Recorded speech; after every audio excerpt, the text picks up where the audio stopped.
नमस्कार, आपका स्वागत है हमारे खास कार्यक्रम हरियाणा डायरी में। इस कार्यक्रम का एक ही उद्देश्य है कि आप तक हरियाणा के हर उस विकास की जानकारी पहुंचाई जाए जो मुख्यमंत्री मनोहर लाल के नेतृत्व में लगातार किया जा रहा है। तो बने रहिए हमारे साथ और देखते रहिए हमारा खास कार्यक्रम हरियाणा डायरी।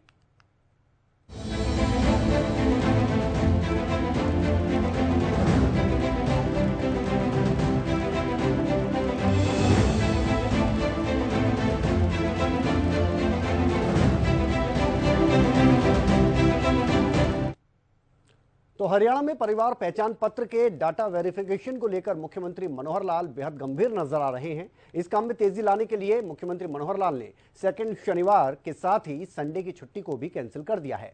यानी कि सीएम मनोहर लाल चाहते हैं कि किसी को कोई परेशानी ना हो और ये देखते हुए ये फैसला लिया गया है और साथ ही वेरिफिकेशन का काम भी जल्द ही इस फैसले के बाद निपट जाएगा।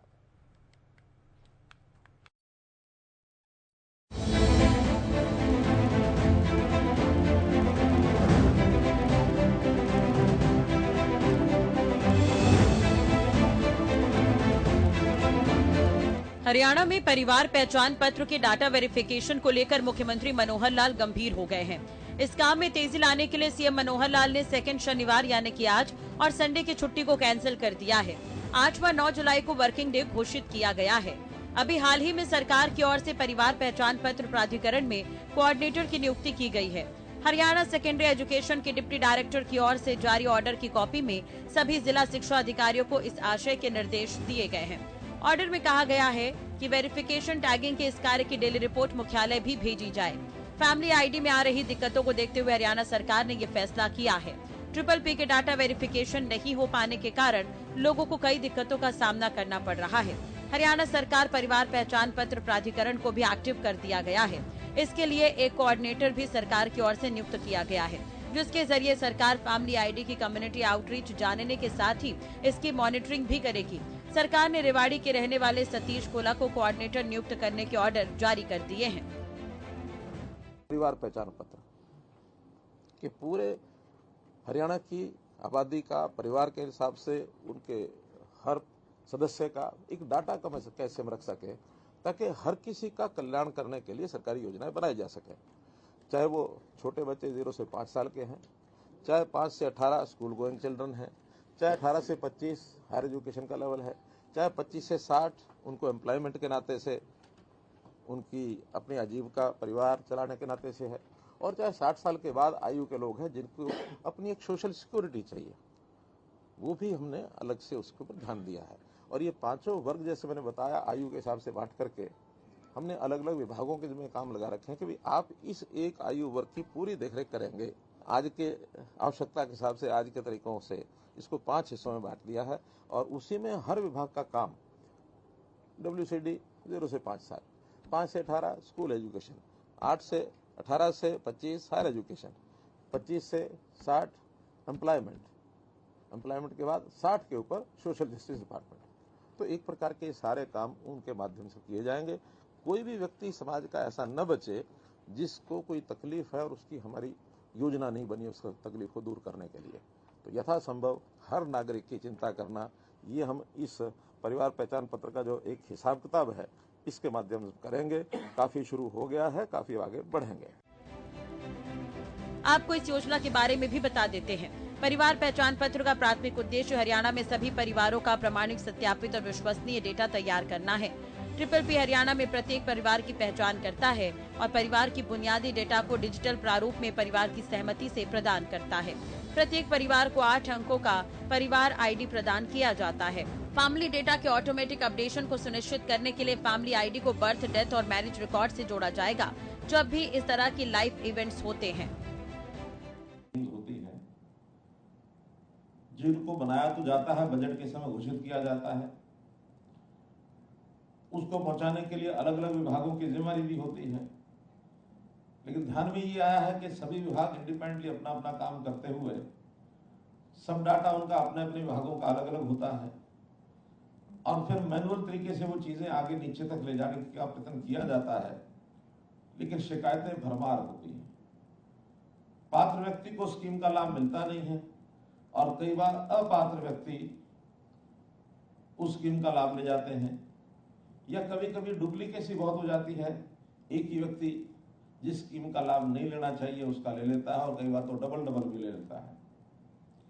जितनी स्कीमें हैं इनका सब लाभ योग्य व्यक्तियों तक ठीक से पहुंचा दिया जाए, समाज का जो पंक्ति में खड़ा हुआ अंतिम व्यक्ति या अंतिम परिवार, तो स्कीमें इतनी हैं कि मैं समझता हूं बहुत जल्दी गरीब समाज का जो उसकी आवश्यकता है उसकी पूर्ति, उसके हित की चिंता, ये सब हम कर सकते हैं। उसी में से विचार आया था कि क्यों ना आज टेक्नोलॉजी के समय में जो जिस प्रकार प्रौद्योगिकी विकसित हो रही है देश और दुनिया में, इसका लाभ उठा करके क्या हम सब व्यक्तियों की, सब परिवारों की गिनती करके एक जगह नहीं रख सकते और उसका डायनेमिक डाटा नहीं बना सकते। हमारी बहुत स्कीमें होती हैं, 10 साल का पिछला जो डाटा होता है उसके ऊपर चलती रहती है। SECC डाटा 2011, उस समय कोई डाटा बन गया होगा, वो ठीक बना गलत बना, आज जो नई स्कीम है उसके आधार पर देते हैं। केंद्र सरकार की ओर से निर्देश है, हमारा भी उसमें कोई ऐसा दोष नहीं, लेकिन इसको क्या हम डायनेमिक डाटा बना करके 10 साल में तो बहुत परिवर्तन हो जाते हैं। एक सामान्य गरीब परिवार काम धाम से, नौकरी से, अपने उद्यम से आगे बढ़ सकता है। शायद उसकी आवश्यकता आज नहीं रही, 10 साल पहले थी, और 10 साल पहले कोई अच्छा परिवार था, संपन्न परिवार था, कोई कारण बन गए होंगे, आज उसकी आवश्यकताएं बढ़ गई, उसको आज कुछ नहीं मिलता है। तो इस सारे में ऐसा नहीं होगा जिसका कार्ड नहीं बना। और अब तो राष्ट्रीय स्तर पर प्रधानमंत्री जी ने घोषणा की कि 1 नेशन 1 राशन, 1 राशन 1 नेशन, अर्थात राशन कार्ड देश में कहीं का भी बना हुआ हो, वो राशन कहीं भी जाकर के ले सकता है। असम का व्यक्ति भी राशन कार्ड से यहां राशन ले सकता है, यहाँ का व्यक्ति भी केरल में जाके राशन ले सकता है। तो ये सारी इंटीग्रेशन चल रही है और बहुत जल्दी इसके ऊपर काम पूरा हो जाएगा। मित्रों, विषय तो इसके साथ जुड़े बहुत हैं, लेकिन मैं इतना ही कहना चाहूंगा कि हमने सुशासन के नाम से पिछले 5 साल में बहुत से विभागों के अंदर काम किए, चाहे वो किसानों का मेरी फसल मेरा ब्यौरा है, चाहे रेवेन्यू रिकॉर्ड का डिजिटलाइजेशन है, चाहे अब ये उद्योग में उद्यम इस नाते से हरियाणा उद्यम मेमोरेंडम के रजिस्ट्रेशन चल रहा है। हर व्यक्ति कहाँ काम करता है, हर व्यक्ति उसका जो डाटा है वो सारा उसमें पूरा किया जा रहा है।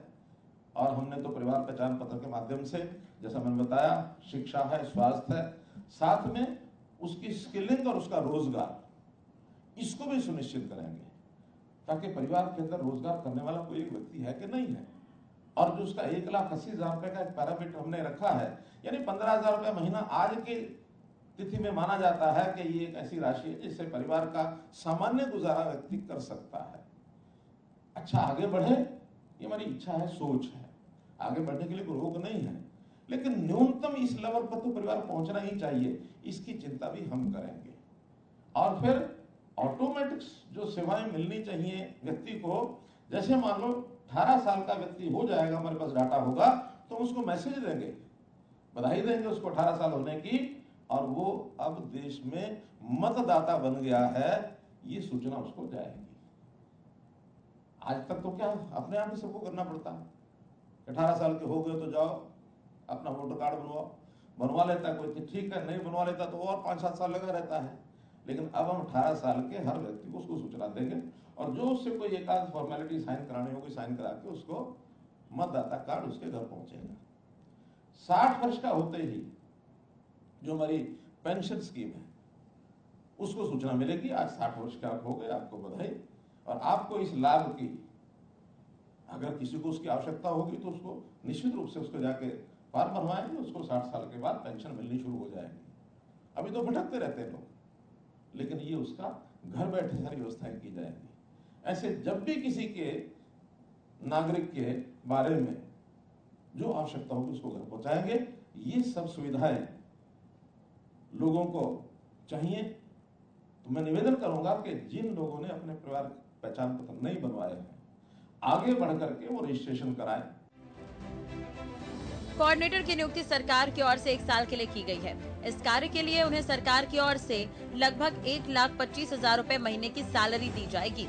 हरियाणा में अब तक PPP पर 72 लाख के करीब परिवार रजिस्ट्रेशन करवा चुके हैं। इनमें से 68 लाख के करीब परिवारों का डेटा सरकार द्वारा वेरीफाई करवाया जा चुका है। कुल 2,83,00,000 के करीब लोगों का डेटा अब सरकार के पास उपलब्ध है। इस डेटा के अनुसार राज्य में अनुसूचित जाति के परिवारों की संख्या 13,68,365 है, यानी आज की कुल आबादी 58,61,000 से ज्यादा है। इसी तरह से पिछड़ा वर्ग A के 11,23,352 परिवार हैं और इनकी जनसंख्या 47,93,312 बनती है। सीएम मनोहर लाल के प्रयासों से ये संभव हो सका है कि डाटा मेंटेन किया जा रहा है और इसे आम जनता को भी बताया जा रहा है।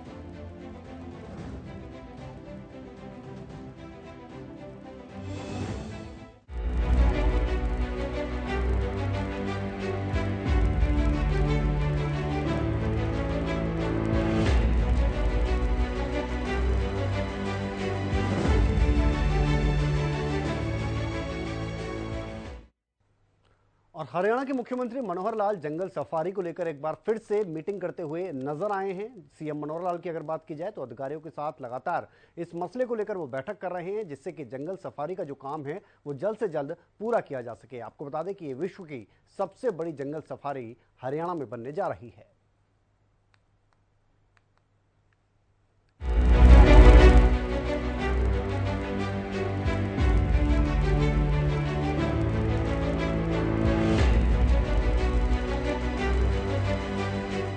हरियाणा के सीएम मनोहर लाल जंगल सफारी को लेकर एक बार फिर मीटिंग करते नजर आए।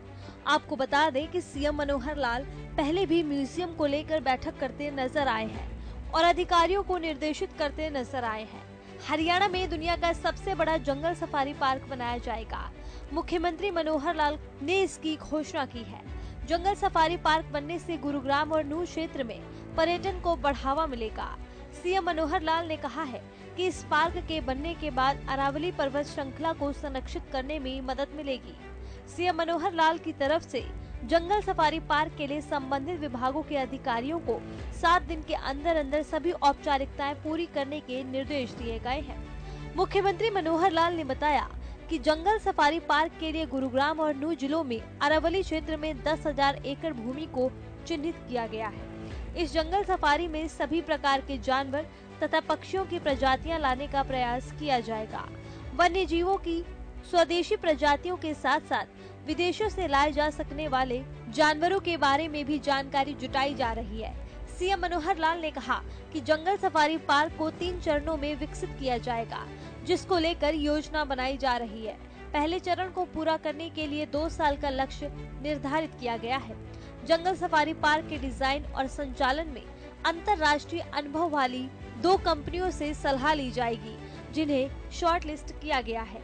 वहीं सीएम ने राखीगढ़ी में म्यूजियम बनाने को लेकर भी बैठक की, जिसको लेकर उन्होंने कहा कि राखीगढ़ी की पुरानी सभ्यता को सुरक्षित रखने और उस स्थल को विकसित करने के लिए भारतीय पुरातत्व सर्वेक्षण के साथ मिलकर हरियाणा सरकार भी काम कर रही है। वहीं भारतीय पुरातत्व सर्वेक्षण ने साइट संग्रहालय और राखीगढ़ी गांव के भीतर पर्यटन का प्रस्ताव तैयार किया जा चुका है। इसके अलावा सीएम ने बताया कि सुल्तानपुर झील की तरह माइग्रेटेड बर्ड के लिए झील की व्यवस्था पर भी चर्चा की जा रही है। में मीटिंग हुई है, इसमें एक विषय तो जैसा हमको मालूम है कि हमारी जो प्लानिंग है जंगल सफारी की चल रही है। जंगल सफारी के विषय में लेकर के केंद्र सरकार की ओर से भी जो MOEF के अधिकारी होते हैं उनके साथ और हमारे टूरिज्म डिपार्टमेंट और हमारा जो फॉरेस्ट डिपार्टमेंट, उनको सबको लेकर के कई जो पेंडिंग इश्यूज हैं उस पर चर्चा होती है। तो आज कई चीज़ों को जो प्रोसेस में थी उसको थोड़ा गति देने के लिए आज हमने ये बैठक रखी थी। 10,000 एकड़ पर ये जो है सफारी के लिए जगह चिन्हित की गई है और उसमें कुछ फॉर्मेलिटीज़ हैं, खास करके कॉर्पोरेशन गुरुग्राम, कॉर्पोरेशन मानेसर और म्यूनसिपैलिटी सोलन, उनको कहा गया कि 7 दिन के अंदर हम सारी फॉर्मेलिटीज पूरी करें। और आज उसका जो कंसल्टेंट्स जो हमने एंगेज किए हुए हैं उसमें से एक कंसल्टेंट ने अपनी सारी प्रेजेंटेशन भी दिखाई है कि किस किस प्रकार से क्या क्या वो डेवलप करेंगे, क्योंकि अभी PMCM को तय करना है पिछले 2 PMCs आए हुए, उसमें से एक हमने आज प्रेजेंटेशन देखी है, एक और देखेंगे, फिर दोनों में से जो भी अच्छा लगेगा उसको फाइनल करेंगे। लेकिन जो बताया गया उस कंसल्टेंट ने बहुत अच्छा विस्तार से और बहुत अच्छी जो वर्ल्ड स्पीशीज जितनी भी जू की होती हैं वो सब उन्होंने बताई क्या क्या कैसे कैसे करेंगे। और जो इंडिजिनस हमारे जो अपने देश के भी इस प्रकार के जो जंगल में पाए जाने वाले जितनी भी स्पीशीज हैं जानवरों की, उनका भी अलग से सेपरेट उसमें रहेगा। और ये एजुकेटिव भी होगा और ये एक प्रकार से मनोरंजन भी होगा। हर दृष्टि से एक वर्ल्ड का सबसे बड़ा ये जंगल सफारी होगा। तो इस पर बहुत जल्दी काम शुरू करके, और हम समझते हैं कि जो हम 2 साल का मैक्स का टारगेट जो रखा है उसमें फेज़ 1 कम से कम कंप्लीट होगा, क्योंकि लंबा प्रोजेक्ट है, इसको 3 फेज़ में करके बनाया जा रहा है। फेज़ 1 इसका पूरा होगा, लोगों के लिए वो खोला जाएगा। इसी प्रकार जो दूसरा एक विषय तय किया गया है, जो आज जिसकी मीटिंग थी, वो है राखीगढ़ी म्यूजियम। जैसा हमको पता है कि राखीगढ़ी एक ऐसा स्थान है जो हमारी पुरानी सभ्यता एक्सकेवेशन के माध्यम से जो भी हमको मिली है, उस स्थान को सुरक्षित रखना, उसको विकसित करना, लोगों के विजिटर्स के लिए उसको खोलना, ये काम भी ASI के साथ मिल करके और हरियाणा सरकार कर रही है। उसके सबसे पहले तो डिज़ाइन वगैरह उसका जो ASI ने बना के दिया है वो लगभग फाइनल हो गया। बाद में PMC उसका और बनाया जाएगा। विजिटर्स के लिए कैसे और आकर्षक बनाया जाए, इस पर भी कुछ विचार हुआ है। और उस पर भी टाइमलाइन हमने शुरू की है कि एक उस काम को करने के लिए PMC नियुक्त जो करना है उसका टेंडर हो जाएगा। 15 जुलाई तक टेंडर होगा और 15 अगस्त तक हम उसको फाइनल कर लेंगे। और सारा टाइमलाइन ये बनाया गया है कि उसका जो म्यूजियम है आने वाले दिसंबर तक वो कैसे हम चालू करा सकें। इस प्रकार से इन सारे विषयों पर डिटेलिंग जो सब हुई है, डिपार्टमेंट्स के लोग मिलकर के, इधर ASI, टूरिज्म डिपार्टमेंट और उधर फॉरेस्ट डिपार्टमेंट, केंद्र का जो ministry of environment and forest, ये सब मिल करके इन कामों को आगे बढ़ाएं। इसके लिए आज मैंने मीटिंग संपर्क। सर, इसमें कोई दो नहीं, हरियाणा सरकार की बहुत अच्छी पहल है दिल्ली NCR में टूरिज्म की दृष्टि से।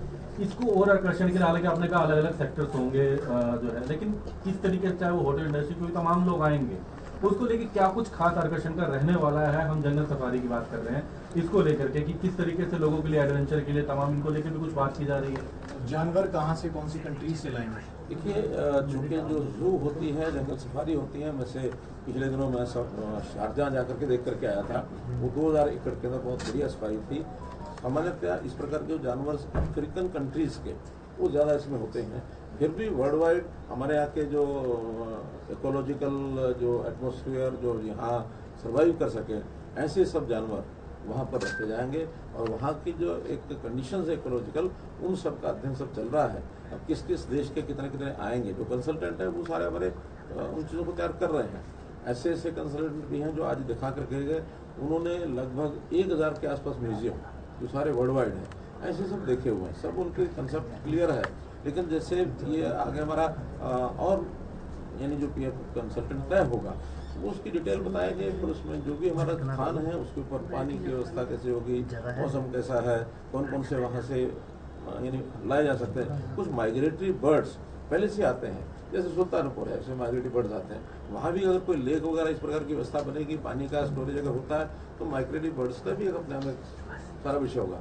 हर प्रकार के स्पीसीज होंगे, मैमल्स भी होंगे, उसमें जितने भी जानवर हैं, सब तरह के जानवरों को जो वर्ल्ड वाइड ऐसी स्पीशीज है विशेष, लोगों के आकर्षण का जो केंद्र बने, एजुकेटिव भी हो, रिसर्च भी हो, मनोरंजन भी हो, इन सब चीज़ों के लिए डिटेल्स धीरे धीरे तय। सर, ये पूरा जो प्रोजेक्ट है दिल्ली NCR के लिहाज से भी काफ़ी महत्वपूर्ण है कि भाई गुड़गांव में और 2-3 डिस्ट्रिक्ट को कन्वर्ट करता है। 2 बड़े मोटिव इससे क्या क्या हल होंगे? हमको जो बाहर से नज़र आता है कि भाई पर्यावरण में वो एरिया उससे सेफ हो जाएगा, और टूरिज्म के लिहाज से भी इसकी एक अलग पहचान बनेगी। टूरिस्ट बहुत आएगा और अध्ययन के लिए होता है। इस प्रकार के लोग जो हैं रुचि रखने वाले, ऐसे जो भी सफारी पाथ होते हैं वो वर्ल्ड वाइड लोग जाते हैं, उनका अपना एक अध्ययन करने की रुचि होती है। और इस प्रकार की जो स्पीशीज हैं जो विलुप्त होती जा रही है, उनको बचाने के लिए भी एक इस प्रकार के केंद्रों का उनको सेफ सुरक्षित रखने के स्थान होते हैं। वरना बहुत ऐसी स्पीशीज हैं जो इतिहास में तो मिलती हैं, अब प्राय लुप्त होती जा रही हैं। तो ऐसे लुप्त होने वाली जो प्रजातियां हैं उनको इन जू के माध्यम से भी बचाया जा सकता है, उनको लोगों को दिखाया जा सकता है। हरियाणा में कुएं की तस्वीर आई थी, कुआं काफी पुराना था, तो कई हरियाणा की जो धरोहर जो आप लोगों की मुहिम है उसको बचाने की 2-3 जानकारी आपके संज्ञान में भी सर आई होगी। करनाल के कुआं था, कई हजारों वर्ष पुराना है, तो कई चीजें ऐसी और हरियाणा में निकल कर आ रही हैं, उनको सबको क्लब करके कहीं ना कहीं सबको प्रिजर्व करने की ओर हरियाणा सरकार बढ़ेगी। ज्योग्राफिकल एरिया अगर हम देखें तो हरियाणा जैसा छोटा राज्य है जो इस प्रकार के पुरातत्व से जुड़ी हुई चीजें हैं, संख्या में देखें तो हरियाणा में देश के सब राज्यों से ज्यादा हरियाणा का स्थान पाए जाते हैं। नंबर 2 पर अगर कहीं है तो गुजरात में है। कुछ एरिया जो ये सभ्यता जो पुरानी सरस्वती काल की ये जो सभ्यता है, इस सभ्यता के जो अवशेष हैं वो इन हरियाणा के क्षेत्रों में बहुत बड़े स्थानों पर है। जगह जगह टीले जो मिल रहे हैं, उन टीलों की खुदाई की जा रही है। उदाहरण के रूप में रोहतक का जो खोखरा कोट है, इसी प्रकार अग्रोहा का जो एक बड़ा टीला है, सिरसा में थेड़ है, ऐसे ही ये जो राखीगढ़ी है, या फतेहाबाद में स्थान है, फतेहाबाद का एक स्थान है कुनाल, वो है। तो ऐसे बहुत स्थान बड़े बड़े हैं जिनके ऊपर इन स्थानों का अध्ययन करने के बाद प्राचीन सभ्यता वो यहाँ सिंधु सभ्यता के जो अवशेष हैं वो सब मिल रहे हैं। सर, क्या मध्य प्रदेश की तर्ज पे जंगल सफारी में चीतों को भी लाने का कोई प्रस्ताव रखा गया है? मैंने बताया ये सारी चीजें तय होनी है। जो कंसल्टेंट है वो सारा तैयार कर रहा है, प्रारंभ कर रहा है। चीते भी होने ही चाहिए, क्यों नहीं होने चाहिए? अगर वो एक प्रजाति है और अधिक से अधिक प्रजातियां हम लोगों को यहाँ ला करके उनको बता सकें, दिखा सकें, ये बड़ा प्रयत्न है। सर, एक सवाल पॉलिटिकल आप अगर को जवाब देना चाहिए। सवाल नॉर्मल है कि किस तरह का माहौल चल रहा है आपकी नजर से अगर देखें तो राजनीति आई है, अगर आपकी इजाजत हो तो उसमें? नहीं, इजाजत का कोई विषय नहीं, मैं लगातार ही बता रहा हूँ, कोई आज पहली बार बता रहा, ऐसा नहीं है। हरियाणा में वातावरण में जो बातें हैं वो आपको पहले ही बताई है कि जनता ऐसा महसूस करती है कि जिस प्रकार की शासन की व्यवस्था है अब उन्होंने देखी है, पहले कभी 10 साल पहले उनको कल्पना भी नहीं की थी कि इस प्रकार की व्यवस्थाएं भी बनेंगी। आज जनता का हर व्यक्ति, चाहे वो गरीब है, अमीर है, मध्यम वर्गीय है, उद्योगपति है, विद्यार्थी है, या किसान है, या रिटायर्ड आदमी है, कोई भी है, सबको ये महसूस होता है कि हमारी आवश्यकता हम जो है सरकार को जानकारी होते ही उसकी डिलीवरी वो शुरू कर देते हैं। और डिलीवरी में अपने पास बुला करके हम नहीं देते, हम उनके घर पर जा करके देते हैं। प्रोएक्टिव गवर्नमेंट क्या होती है ये लोग जो है हमको ही बताते हैं। मैं जनसंवाद के कार्यक्रम में लगातार जा रहा हूँ, 5 जिले होके आया हूँ, अभी मेरे 15 तारीख के बाद और कार्यक्रम शुरू हो जाएंगे। तो इन जनसंवाद के कार्यक्रम में न केवल मैं जा रहा हूँ बल्कि हमारे मंत्री भी जाने लगे हैं।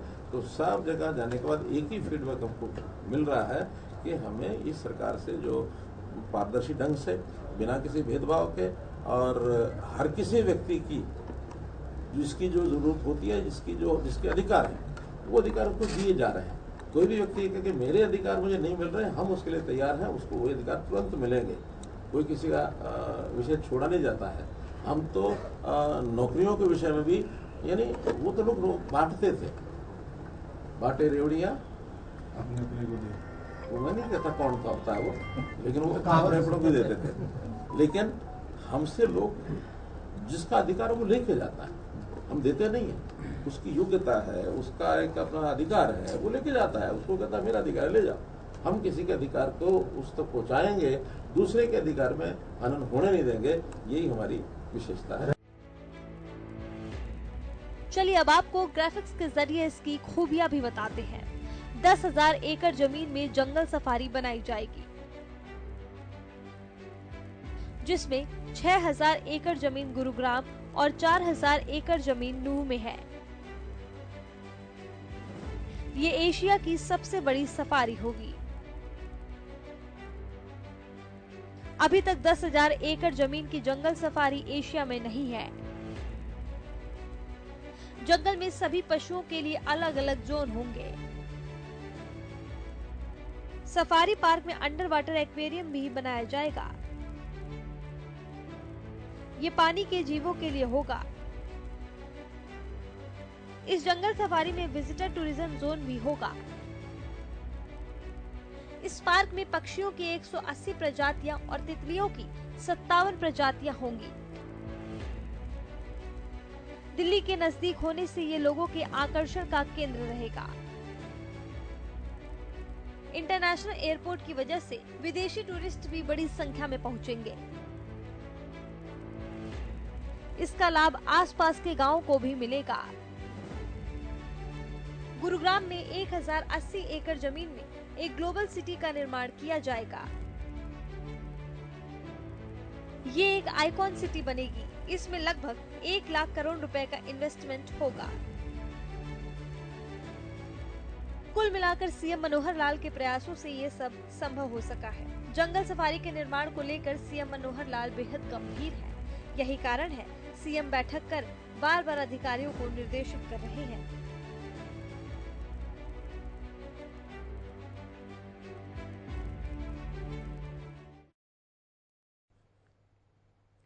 तो मुख्यमंत्री मनोहर लाल के कुशल नेतृत्व में हरियाणा प्रदेश लगातार विकास की ओर अग्रसर है। ऐसे में हरियाणा का हर वर्ग सरकार के दावों के अनुसार काफी संतुष्ट कार्यों से नजर आ रहा है, क्योंकि हरियाणा सरकार का भी एक ही मकसद है कि प्रदेश के अंतिम व्यक्ति का भी विकास किया जा सके। फिलहाल हमारे खास कार्यक्रम हरियाणा डायरी में आज के लिए इतना ही। आप देखते रहिए हरियाणा न्यूज।